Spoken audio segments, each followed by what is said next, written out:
وليعلم الذين أوتوا العلم أنه الحق من ربك فيؤمنوا به فتخبت له قلوبهم وإن الله لهادي الذين آمنوا إلى صراط مستقيم.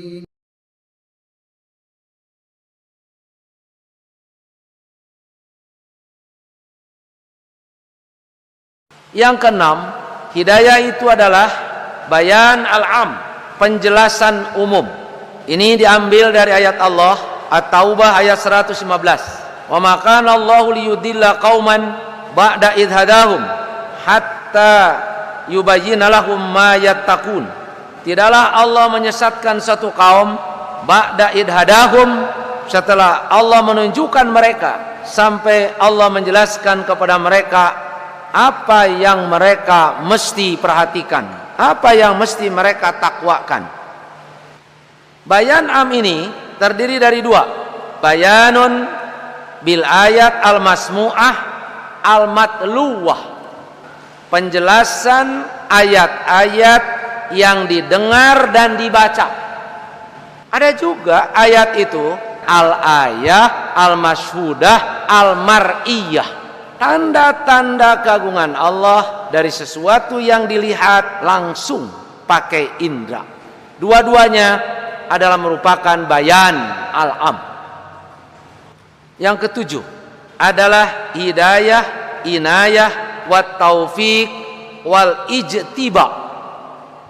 Hidayah ini adalah hidayah bayan al-khas, petunjuk yang khusus. Kenapa disebut petunjuk yang khusus? Karena tidak semua orang dapat hidayah ini. Disebut inayah, bantuan, taufik, kecocokan, dan ijtiba, pilihan. Yang kita suka sebut hidayah taufik. Cuman hidayah taufik itu tidak mungkin muncul dengan sendirinya. Mesti ada bantuan Allah, inayah, dan Allah pilih orang-orangnya yang disebut dengan ijtiba. Karena itu ada yang menafsirkan ihdinas siratal mustaqim itu adalah hidayah taufik, karena tidak semua orang mendapat hidayah itu. Dijelaskan oleh Allah Subhanahu wa taala dalilnya dalam Al-Qur'an, innaka la tahdi man ahbabta walakinnallaha yahdi may yasha wa huwa a'lamu bil muhtadin. Engkau Muhammad, sekalipun terhadap pamanmu sendiri, tidak bisa memberikan hidayah, karena Allah hanya memberikan kepada siapa yang Dia kehendaki. Maka untuk mendapatkan hidayah taufik itu ada bantuan Allah dan ada pilihan Allah, sehingga Allah memandang cocok dengan orang itu mendapat untuk hidayah. Tapi caranya mesti sirat, masuk dulu ke dalam jalan, kita berada dalam jalan Allah, baru hidayah itu akan datang. Yang kedelapan, martabat isma, yaitu hidayah lewat pendengaran. Ada isma adzan, udun, yaitu hidayah pendengaran lewat telinga. Dan ada ismaul qulub, mendengar dengan hati. Maka yang dimaksud dengan hidayah isma di sini menurut Ibnu Qayyim adalah isma qulub, mendengar hati. Ini tertuang dalam surat Al-Anfal ayat 23. Walau alimallahu fihim khairan la asma'ahum. Pasti Allah perdengarkan kepada mereka. Walau asma'ahum, kalaulah Allah memperdengarkan kepada mereka, la tawallau wa hum mu'ridun, mereka berpaling, mereka membantah, mereka tidak memperhatikan. Kenapa? Karena qulubuhum syatta, hati mereka itu adalah tidak menyatu. Ini seperti lebih jelas dijelaskan Allah dalam surat Al-Anbiya. Dari isma qulub itu, mendengar dengan hati, nanti akan melahirkan amal yang disebut dengan isma qulub wal infial. Inilah yang dibagi oleh Ibnu Qayyim al-Jauziyah. Mendengar itu ada 3 macam.